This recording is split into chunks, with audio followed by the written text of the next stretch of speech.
novas ações, né? Não ficar só na reflexão sobre a prática, mas também propor novas ações, pesquisar sobre a sua própria prática e sobretudo, teorizar, né? Que é o que a gente está fazendo aqui em alguma medida, né? Escrevendo sobre o que a gente faz, sobre o que a gente vivencia. Então, eu somei os textos lidos no grupo PIBID, os textos que eu li numa especialização que eu acabei recentemente, uma especialização em ensino de História e Ciências Sociais, na Faculdade de Educação, sempre pensando nessa prática, observando o quanto o planejamento ele pode e deve ser importante, desde a nossa formação na universidade, que muitas vezes a gente não aprende tanto como fazer um planejamento, como integrá-lo na nossa prática, até o momento que a gente chega na escola.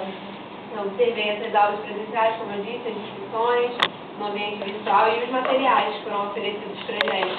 Esse curso da Nova EJA nos oferece o livro didático dos alunos, nos ofereceu um material para o professor, com algumas sugestões bibliográficas, com sugestões de filmes, então observei também esse material. O processo é basicamente esse, de observar as aulas, tentei observar as ações e as reações dos meus colegas, assim como a minha também é uma espécie de observação participante, eu estou lá dentro. Então, ver como os colegas encararam esse desafio de fazer um planejamento, refazê-lo, né? Algumas pessoas, mas eu não tenho tempo, mas eu não vou conseguir, não, mas depois tem que fazer 2 vezes por mês o planejamento. Observei um pouco isso, e os fóruns, né? Algumas reflexões que eu consegui já fazer nesse processo, né, de observar isso, sendo também aluna do curso, é que muitos professores não têm o hábito de fazer o planejamento, por N motivos, né? Ora porque estão cansados, ou desinteressados, ou porque realmente não sabem, e a gente pode observar várias posições em relação a isso.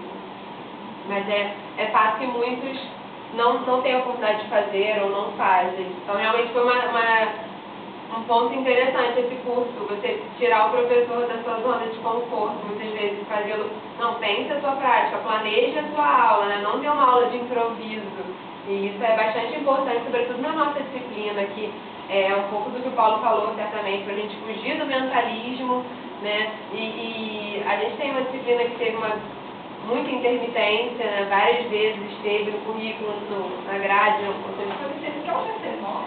não, aquela três. Nada. Então, é uma disciplina que já esteve e não esteve em vários momentos, para a gente fugir também daquela ideia equivocada de que a aula de sociologia é uma aula de debate, é só chegar lá, passar um filme e a gente ficar trocando uma ideia. Isso não é positivo para a gente legitimar a nossa disciplina. Ou seja, eu acho que é importante, não por uma questão burocrática, vou fazer um planejamento que tem que ter um papel, claro que não. Na verdade, com o sentido mesmo de legitimar a nossa prática, de ajudar o nosso trabalho, de solidificar mesmo o que a gente faz, o que a gente pensa, o que a gente realiza com os alunos. E observei que é muito interessante que os professores tenham gostado dos debates. Isso é muito por conta dos professores não terem, na maioria das escolas que eu pude observar, não terem uma equipe de sociologia na escola. Então, você não tem aquela reunião de equipe, uma reunião que você possa conversar com seus pares e pensar estratégias, pensar avaliações materiais. Lá não, lá a gente está num grupo grande de professores que dividem as mesmas situações, também as mesmas dúvidas, as mesmas propostas ou não, né? O espaço da gente realmente debater. Então, é um ponto também bastante positivo do curso. No entanto, o número de professores inscritos é muito maior do que o número de professores que tem hoje. O curso ainda não acabou. Isso demonstra também, né, falta de interesse, ou falta de tempo, ou falta mesmo de oportunidade, porque os professores têm que trabalhar em muitas escolas, né? A situação do professor da rede estadual do Rio de Janeiro é bastante precária. Então, a gente tem colegas, né, trabalhando em 3, 4 escolas, que muitas vezes dificulta a participação deles nesse curso, sem dúvida. É muito provável que esses sejam um dos principais motivos da desistência de vários colegas ao longo desse processo de formação. coisa que eu pude observar é que muitos colegas se autoavaliam como precisando de novos cursos, né, de reciclagem, de formação continuada, em relação tanto às novas tecnologias, que muita gente não tem familiaridade, bem como alguma formação em relação às metodologias de trabalho em sala de aula, novas propostas, né, de aulas diferentes, aulas que integrem mais os alunos, sejam mais dinâmicas. Então, existe essa autoavaliação por parte da maior parte dos professores. Eu preciso saber mais de computador e também saber como propor novas aulas, novas metodologias de ensino, de avaliação.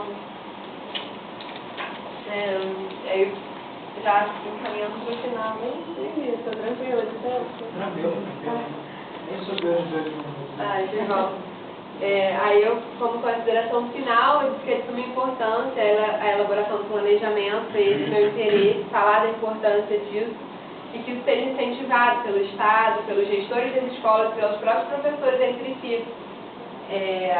Eu não mencionei isso, mas esse curso está sendo oferecido pelo governo do Estado, que apesar das muitas críticas que a gente possa ter, nesse caso específico, eles fizeram também pagamento de uma bolsa. Então, acho que esse tipo de coisa tem que ser incentivado. O professor, ele precisa estudar? Precisa, claro, está sempre estudando, mas é preciso que a gente seja incentivado em vários sentidos, né? Não só, vamos lá, façam esse estudo, não, a gente precisa da questão material mesmo, a gente vive do nosso trabalho, né? Uma outra questão que tem no meu trabalho na íntegra é o fato de que os professores de sociologia lá no Rio, por terem muito pouco tempo com as turmas, a gente tem um tempo somente na primeira série do ensino médio e um tempo na segunda, a gente tem muitas turmas, o que acaba fazendo que a gente tenha bastante trabalho. Então, só o investimento também, só o pagamento de bolsa não é necessariamente o que nos ajuda, porque o acúmulo de trabalho não diminui, na verdade ele aumenta. E digo que essa prática deve ter sua base desde lá da nossa formação, desde a licenciatura, para que a gente entenda que o planejamento não é uma pedra no sapato, não é um problema, mas sim uma coisa que facilita a execução do nosso trabalho. Se a gente tem tudo planejado e organizado, facilita exatamente o processo inteiro. Eu falei, mostra-se necessária a formação continuada com o pagamento de bolsas, né?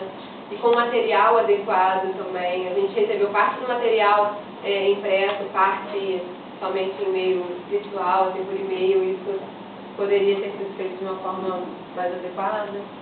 E reforça essa ideia do tempo do professor de sociologia. Não há como a gente colocar em prática tudo que a gente tem discutido, que a gente tem planejado. Os professores do curso nos enviam textos, né, com os teóricos. É bacana porque a gente retoma teóricos que a gente viu na nossa formação, e aí é bacana porque a gente não precisa afastar a teoria da escola, mas pelo contrário, a gente pode ressignificá-la, né, usar a teoria de uma forma que seja condizente com a realidade dos alunos, se aproximando deles. Então a gente tem discutido bastante no curso, lido bastante, no entanto a gente tem pouco tempo com os alunos, menos tempo do que a gente gostaria, com certeza. E aí, só para concluir, eu trouxe uma foto dos alunos. Essa é uma turma de Nova EJA, só para ilustrar mesmo, são muito especiais. E aí, por último, uma frase do Lucas, esse é meu último slide mesmo. O planejamento não será, uma das frases, né, que a gente tirou do trabalho, o planejamento não será nem exclusivamente um ato político-filosófico, nem exclusivamente um ato técnico. Será sim um ato ao mesmo tempo político, social, científico e técnico.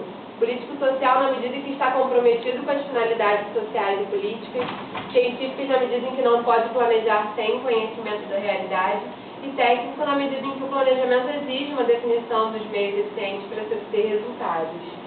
Então, é basicamente isso.